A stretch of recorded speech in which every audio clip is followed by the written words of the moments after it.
Hey everybody, it's Videobob. I want to talk about adding USB ports to your RV or coach. Now, this is something that's just essential nowadays. You know, this coach like this one, this is a 1990 Prevo, and back then people didn't have a lot of personal devices to plug in. Most things that you plugged in were toasters, blenders, TVs, things like that. Personal devices back in the 80s and the 90s ran on batteries. They didn't even have rechargeable systems, or you didn't plug it in. If you had a Walkman or a Dixman or a radio or even a Game Boy back then, it just ran on some AA batteries. It wasn't a big deal. But now everybody's got a phone, a tablet, a GPS. You know, even my shaver plugs in using USB. Just about everything charges using USB. So I wanted to add USB to this little part. This is a little booth area here, and there's the couch on the other end. So what I did was I added this external box here with these two really cool outlets. I'm going to talk about those here real quick. So this one, this weird looking one here, this has actually got 4 USBs in place of where a plug would be.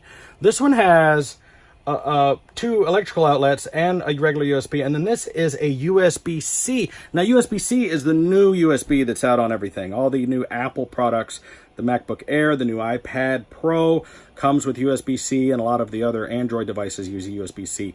USB-C is a higher data rate and more powerful, runs at a full like 5 amps of power, whereas the old USB 1 was like 1 amp, and then USB 2 was like 2 amps. So USB-C is what all the new stuff is going to be going to, and I can predict that by probably next year, most of the Apple devices will be running on USB-C, and they'll all be using these little plugs like that. So I wanted to future-proof it and put a little both in there. But most devices, you know, whether it's my Bluetooth headset that I use when I'm driving, or the GPS, or like I said, my shaver, or phone, or tablet, you know, my GoPro, like, you know, here's my little charger that goes to my GoPro, and it plug it in with a USB. I plug it in right now. There it is, and start charging my GoPro battery. Look at that, it's charging. So the thing is, people get in the bus, and the first thing they want to do is they want to plug in. They want to plug in their phone and their tablet and whatever else they have as soon as possible and start working. So the great thing about this design is you could be sitting here at the desk, and you could, if you had a regular, you know, Microsoft style laptop that uses regular power, you could plug into the power, or you could use the USB directly to plug in your MacBook Air or your iPad. The people behind me can plug in the USBs. I don't think I need to sell you on this. We all know we want more USB outlets. Now, how did I do it on this particular one? On most of these panels and most of these buses, like, I need to pop that in there. They have these little pop-out covers, right? They pop out, and then there's a channel running here, and that's the rib of the bus if you have a Prevo like I do.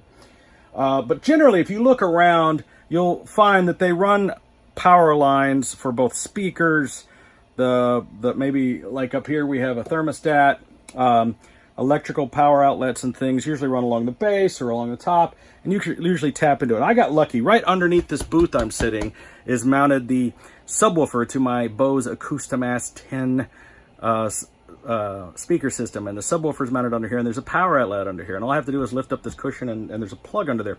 So what I did was I pulled this thing back, I drilled a hole through this Corian, went back behind this cushion, that's my little charger there, plugged in, and plugged it in. So this is what I did. Without having to do any extensive wiring, I just bought a regular little lamp extension cord. It was $1.83, a little white cord, snipped the end off of it, run it through a little hole, wired it into this, because look, we're doing low power. We're plugging phones into this, and even if we plug something into the AC, we're not plugging a blender or a toaster oven in there. We might plug a laptop or something, a few amps, so something that a regular extension cord would handle, and it's plugged into the outlet, and that outlet is automatically already on a breaker. So solved a couple of things. Now, I will say these kind of plugs, these type of things are kind of expensive. I think this one here was 20, and this one was 30, and then the box was another 10, and then the seamless cover was probably another. So what do I got? Like 30, 40, 50, 60. I probably got $70 into this plug, but look how cool it is. It's so awesome. Now, if you don't want to spend that kind of money, there are other options. Here's something I picked up at Sam's Club, made by Sharper Image. It just plugs into any outlet, and it's got a little cord wrap and a place to hold your phone, and it's got 2 outlets, and it has USB plugs on it. This one I found at Costco. This one is pretty cool. This is a much more beefier version. Has like 6 plugs on it and 4 outlets, so there are lots of those. But you can get just the individual outlet and replace an outlet. You know, like here, let me show you one. I'll let me take you on a little journey through the back of the Prevo into the bedroom so I can show you what I did here. Turn this light on. All right, so what I did right here is I added this outlet. Get this back here.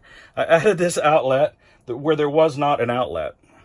And this is a little magnet thing. So I have a little short cord that plugs in here, and I can put my phone here and leave it and plug it in, and that's what this magnet's for. So it was easy to access this from the back, from inside here. And I knew there was already electricity in here running this DVD player and all this other stuff. So I tagged in. But another thing that you could do is if you already have an electrical outlet somewhere, you can pick up one of these USBs. And I'll put a link in the description so that you can order the ones that I did. And they range in different prices depending on what they do. But you could, if you know how to do electrical, you could simply replace all of your electrical outlets around the coach, which there usually aren't that many. But you can add little USBs to them because you never know where you want to plug in. You usually want to plug in right by the bed, right by the couch, right by your driver's seat.